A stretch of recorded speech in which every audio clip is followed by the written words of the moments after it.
بسم اللہ الرحمن الرحیم۔ تاریخی کتابوں میں القدس کا تذکرہ مختلف ناموں سے ہوتا ہے۔ اس شہر کو 5000 سال قبل کنعانی عربوں نے آباد کیا اور اس کا نام ارسلیم رکھا۔ ار کا مطلب جزاور، سلیم کا مطلب امن۔ اس نام کو دیگر فاتحین نے برقرار رکھا۔ یہودی اس کو یروشلم، یونانی اور مغربی دنیا یروشلم کہتے ہیں۔ 12ویں صدی قبل مسیح میں اسرائیلیوں نے کنعانیوں پر حملہ کیا۔ عرب قبائلی کنعانیوں نے اسرائیلی کا ڈٹ کر مقابلہ کیا۔ اس وقت القدس کو پیوس کہا جاتا تھا۔ 997 قبل مسیح میں جب یہودی حضرت داؤد علیہ السلام کے ساتھ اس شہر میں داخل ہوئے تو اس شہر کو داؤد نے منسوخ کر دیا۔ یہودیوں کے اقتدار کے خاتمے کے بعد اس شہر کا نام اہل فارس، اہل یونان اور اہل رومیوں میں انتہائی مقبول تھا، کیونکہ یہ سب کے سب کبھی نہ کبھی اس شہر پر قبضہ کر چکے تھے۔ 125 قبل مسیح میں سلطنت روما نے اس شہر کو تہس نہس کر دیا۔ بڑی تعداد میں اس شہر کے لوگوں کو بے گھر کر دیا، مال اسباب لوٹ لیے گئے اور اس شہر کا نام ایلیا رکھا، جس کا مطلب ہے خدا کا گھر۔ اگرچہ رومن نے اس شہر کا نام بدل دیا تھا، لیکن عربوں میں یہ شہر القدس کے نام سے مشہور رہا، جس کا مفہوم ہے شرک و کفر سے پاک شہر۔ القدس انبیاء کرام کی سرزمین ہے اور مسلمانوں اور عیسائیوں اور یہودیوں کے نزدیک یکساں طور پر قابل احترام ہے۔ اس سرزمین کو جن انبیاء کرام کا مسکن ہونے کا شرف حاصل ہے ان میں حضرت ابراہیم علیہ السلام، حضرت یوسف علیہ السلام، حضرت عیسیٰ علیہ السلام، حضرت اسحاق علیہ السلام، حضرت زکریہ علیہ السلام اور حضرت صالح علیہ السلام کے اسماء گرامی قابل ذکر ہیں۔ انبیاء علیہ السلام کی تاریخ کے حوالے سے کہا جاتا ہے کہ حضرت آدم علیہ السلام کا مرکز القدس اور مسجد ابراہیم کے درمیان واقع ہے۔ یہ بھی کہا جاتا ہے کہ حضرت نوح علیہ السلام کی کشتی یہاں سے گزری اور کشتی کے اندر غیب سے آواز آئی، اے نوح، یہ بیت المقدس ہے، انبیاء و مرسلین کا مولود و مسکن۔ تاریخ کے اوراق اس بات کی بھی شاہد ہے کہ حضرت نوح علیہ السلام کے بیٹے حضرت سام علیہ السلام نے یہاں بیت المقدس کی تعمیر کی اور وہ یہیں رہتے تھے۔ اور جب ہم آج فلسطین کا جائزہ لیتے ہیں تو ہمیں اپنے کوتاہی پر شرمندہ ہونا پڑتا ہے۔ آج فلسطین کی سرزمین بیت المقدس گلی کو خون میں نہائے ہوئے ہیں۔ اس مقدس شہر کی تاریخ ایسی ہنگامہ آرائی اور معرکہ خیزیوں سے بھری پڑی ہے، جس میں 3 آسمانی مذاہب کے مقدس مقامات و آثار پائے جاتے ہیں۔ اسے متبرک سرزمین کی بابت اس کے صحیح حقداروں اور جھوٹے دعوے داروں کے درمیان ایک مستقبل آویزش اور کشمکش چل رہی ہے۔ طاغوتی قوتیں شب و روز اسے نقصان پہنچانے پر تلے ہوئے ہیں۔ انہوں نے اسرائیل کو اپنا اعلیٰ کار بنا کر اسلام کے مقدس ترین مسجد اقصیٰ کو نظر آتش کیا، جس کا مقصد سوائے اس کے اور کچھ نہیں، بتدریج مقدس سرزمین سے اسلام اور مسلمانوں کا نام و نشان مٹا دیا جائے۔ آج اسی بیت المقدس پر یہودی قابض ہیں۔ مسجد اقصیٰ کے دروازے مسلمانوں کے لیے بند ہیں۔ محراب و منبر کی بے حرمتی ہو رہی ہے۔ مسجد عمر فاروق رضی اللہ عنہ کے بلند بالا مینار اذان کی آواز کو ترس رہے ہیں۔ مقامات مقدسہ کا احترام ختم ہو چکا ہے۔ بیت المقدس کے صحن میں ظالم یہودی خون خرابہ کر رہے ہیں۔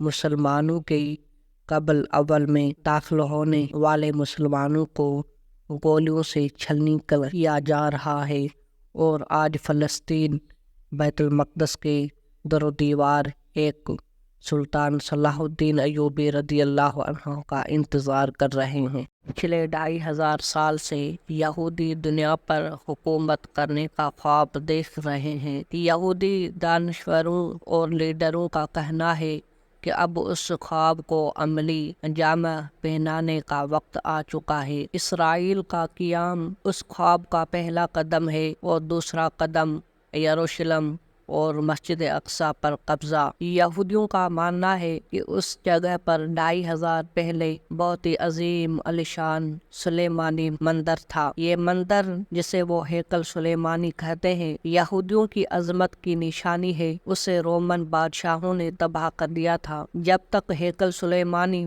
دوبارہ تعمیر نہیں ہوگا، دنیا میں یہودیوں کی بادشاہت قائم نہیں ہو سکتی۔ اس ہیکل سلیمانی کو دوبارہ تعمیر کرنا دنیا کے ہر یہودی کا خواب ہے۔ دنیا کے یہودی اپنی دولت، صلاحیت اور طاقت اس ہیکل کی تعمیر پر صرف کرنے کے لیے تیار ہیں۔ 1968 میں جب یہودیوں نے یروشلم پر قبضہ کیا تھا، اس کے بعد وہ دن رات مسجد اقصی کو شہید کر کے ہیکل سلیمانی تعمیر کرنے کی سازشیں کر رہے ہیں۔ اس سازش میں امریکی یہودی پیش ہیں جو اس خواب پورا کرنے کے لیے اربوں ڈالر خرچ کر رہے ہیں۔ یہودیوں کا ماننا ہے کہ ہیکل سلیمانی آسمان سے اترے گا اور پھر یہودیوں کی عظمت کا دور شروع ہوگا جو 2000 برس تک قائم رہے گا۔ یہودی دنیا کی سب سے سپر پاور طاقت بن جائے گی۔ اس کے بعد قیامت آئے گی اور دنیا تباہ ہو جائے گی۔ یہودی مذہبی رہنما، سیاستدان، بزنس مین اور دانشور سمجھتے ہیں کہ پچھلے 2500 برس میں یہودی اتنے طاقت ور نہیں بنے جتنے کہ آج ہیں۔ آج ان کا دنیا کی سب سے بڑی طاقت امریکہ پر قبضہ ہے۔ ان کی دشمن طاقتیں پہلے جرمنی اور پھر روس تباہ ہو چکے ہیں۔ اب ان کی تیسری دشمن بنی اسلامی دنیا کے سب سے بڑے مخالف یاسر عرفات اور صدام حسین مارے جا چکے ہیں۔ عالم اسلام میں انتشار ہے، فلسطینیوں کا خون بہا رہے ہیں۔ مسلمان شیعہ سنی میں بٹ کر خانہ جنگی کا شکار ہے۔ اس کے لیے یہی سب سے بہتر موقع ہے کہ کسی بہانے مسجد اقصی کو شہید کر دیا جائے۔ یہودی مانتے ہیں کہ مسجد اقصی کی تباہی کے بعد ایک عظیم عالیشان ہیکل سلیمانی کا نقشہ آسمان پر ابھرے گا اور مسجد کی جگہ لے لے گا۔ اس مسجد کی تباہی کے ساتھ عرب دنیا سے مسلمانوں کا زبردست زوال شروع ہوگا اور اسرائیل مکہ مدینہ سے لے کر مصر تک اپنا عظیم ترین اسرائیل بنانے کا خواب پورا کر لے گا۔ تیل کی دولت پر اس کا قبضہ ہوگا اور پھر وہ اپنے سائنسدان اور ماہرین کی مدد سے دنیا کی سب سے بڑی طاقت بن جائے گا۔ اس کے لیے عیسائی دنیا اور ہندو دنیا کی ضرورت ہوگی۔ اس وقت یہودی غصہونی تنظیمیں امریکہ، یورپ، بھارت، چین کو اپنی جال میں پھانسنے کے لیے اربوں ڈالر خرچ کر رہے ہیں۔ ہندوستانی مسلمانوں سے نپٹنے کے لیے ہندو یہودی اسرائیلی اتحاد تو ہو چکا ہے۔ یہ اتحاد 2006 میں ہوا۔ ہر ملک کی میڈیا پر قبضہ کر رہے ہیں۔ یہ صہیونی پلان ہے جس کی تیاری یہودی دنیا پچھلے کئی سالوں سے کر رہی تھی۔ آج مسجد اقصی کے ارد گرد اس طرح کھدائی کی جا رہی ہے کہ اندر ہی اندر یہ مسجد کمزور ہو کر کسی بھی لمحے میں زمین بوس ہو جائے۔ اس مسجد کے گرتے ہی پوری دنیا میں ہنگامے شروع ہو جائیں گے۔ اس کا فائدہ اٹھا کر اسرائیلی فوج اس پورے علاقے پر قبضہ کر لے گی اور پھر راتوں رات ہیکل سلیمانی کی تعمیر شروع ہو جائے گی۔ آج یروشلم میں جو ہو رہا ہے وہ اچانک نہیں ہو رہا، ایک قدیم پلان کے تحت ہو رہا ہے۔ اسرائیلی قیادت میں البتہ اس بات پر اختلاف ہے کہ اس منصوبہ پر عمل درآمد کا وقت آ چکا ہے یا ابھی کچھ اور انتظار کی ضرورت ہے۔ اسرائیلی وزیر دفاع امیر پیٹرز کا کہنا ہے کہ اسرائیل کو ابھی انتظار کرنا چاہیے اور پہلے ایران، حزب اللہ اور شام کی حکومت کو ٹھکانے لگانا چاہیے۔ اسرائیلی فوج کے کمانڈر جنرل ایموسی گلاد کا ماننا ہے کہ اس وقت کارروائی سے دنیا کی مسلمان متحد ہو جائیں گے اور اس سے اسرائیل کے لیے دنیا کو شیعہ سنی کیمپوں میں بانٹنے کا پلان فیل ہو جائے گا۔ انہوں نے اسرائیل کے وزیر اعظم کو مشورہ دیا کہ وہ مسجد اقصی کو گرانے کے پلان کو کم از کم 1 سال کے لیے ملتوی کرتے ہیں، مگر عالمی یہودی تنظیمیں اور دنیا کے ارب پتی یہودی تاجر جو اس پلان کی تکمیل پر پچھلے 100 برس سے دولت لٹا رہے ہیں، اب مزید انتظار نہیں کر سکتے۔ وہ کہتے ہیں کہ یہ مسجد اقصی کو شہید کرنے کا صحیح وقت ہے۔ اس سے عالم اسلام میں جو انتشار پیدا ہوگا، اس کے نتیجے میں امریکہ اور یورپ پوری طاقت سے اسلامی دنیا پر حملہ کرنے پر مجبور ہو جائیں گے۔ عالمی رائے عام بھی اس وقت اسلام اور مسلمانوں کے خلاف ہے۔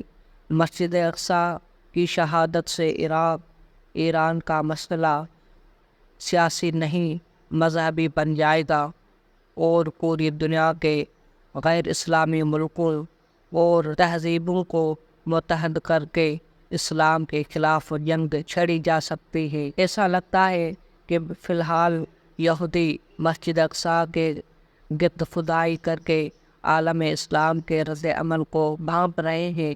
اگر رد عمل کمزور ہوتا ہے تو وہ اپنی کارروائی جاری رکھیں گے، اور رد عمل سخت ہوتا ہے تو وہ چند مہینوں کے لیے اپنا کارروائی بند کر دیں گے تاکہ آل اسلام میں اختلافات اور بڑھ جائیں، ایران اور سعودی عرب میں جنگ چھڑ جائے، مسلمان مختلف فرقہ میں بٹ جائیں اور پھر موقع کا فائدہ اٹھا کر اچانک مسجد اقصی پر قبضہ کر لیا جائے اور یہاں ہیکل سلیمانی تعمیر کرنے کے شیطانی خواب کو پورا کر دیا جائے۔